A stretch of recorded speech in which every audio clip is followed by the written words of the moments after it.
up the floor on the Democratic newsroom, and it's very, very quiet, but it's going to get quite raucous very soon, I promise. But Rajdeep, would you want to go first, and then Gaurav Sawant? No, I don't think it's going. I don't think it's going to get raucous. Let me say this: that this book.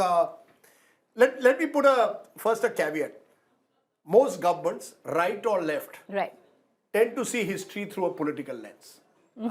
That's been, it's been the case for decades. So this is not unusual. Every NCERT revision leads to some kind of political controversy. The problem I have, Preeti, with this particular NCERT book is the oversimplification, which to my mind is extremely dangerous. And I'll tell you why. Because it reduces complex historical figures, many of whom ruled for 40, 50 years, to cut and paste cardboard cutout figures. Heroes and villains. Reduces centuries of rule between the Dark Ages and the Golden Age.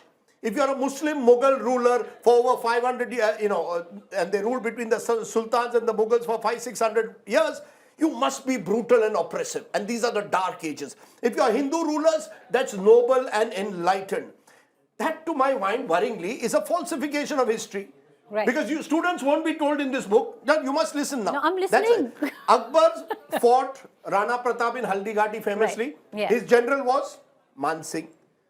Aurangzeb's general, who forces Chhatrapati Shivaji Maharaj into the Treaty of Purandar, by which Shivaji has to give up some of his forts, was Jai Singh, a Rajput. Many of the Mughal rulers worked alliances with the Rajputs. That's the nature. They were building empires. They were rulers. The fact is also, this book won't tell you that temples were raised not just by Mughals and by an Aurangzeb, but also by Hindu rulers. That a Rajendra Chola goes, destroys the Chalukyan empire and also destroys Jain temples along with it. Buddhist stupas, shrines were destroyed well before the sultans entered the picture in this country. If the aim was, as the book claims, to give students an objective view of history, I'm sorry, on that very basic premise, it fails. This is a terribly written book. That is my biggest problem.